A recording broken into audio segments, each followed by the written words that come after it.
Top quality और consistent performance के लिए सिर्फ सिल्वर पंप नाम याद रखना। વરસાદ અંગે ખેડૂતોને મળવાપાત્ર સહાય અંગે કોંગ્રેસે સવાલ ઉઠાવ્યા છે। સહાય મેળવવા માટે પોર્ટલ પર ઓનલાઈન અરજી કરવાની હોય છે। કોંગ્રેસનો આક્ષેપ છે કે જે 6 જિલ્લા માટે સહાય જાહેર કરવામાં આવી છે તે જિલ્લામાં પોર્ટલ ખુલતા જ નથી। રાજ્યમાં ઓક્ટોબર 2024માં કમોસમી વરસાદથી થયેલા નુકસાન બાદ રાજ્ય સરકારે ખેડૂતો માટે સહાય પેકેજની જાહેરાત કરી હતી। કોંગ્રેસ નેતા પાલ આંબલિયા સરકાર પર આક્ષેપ કરતા કહ્યું કે ઓનલાઈન અરજી માટે 14 જુલાઈથી 28 જુલાઈ સુધીનો સમયગાળો છે, પરંતુ આજે 24 તારીખ થઈ ગઈ હોવા છતાં પોર્ટલ ખુલતું નથી।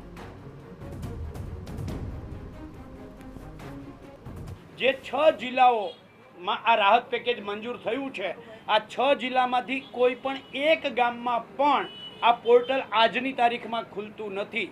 આજે 24 જુલાઈ થઈ છે, 4 દિવસ બાકી વૈધા છે, ત્યારે સવાલ એ છે કે સરકારે 14 તારીખે જો જાહેરાત કરી હોય 14 તારીખથી ચાલુ થવાની તો એકાદ કલાક આગળ પાછળ હોય, પણ આજે 24 તારીખ એટલે 11 દિવસ વીતવા છતાં પોર્ટલ નથી ચાલતું।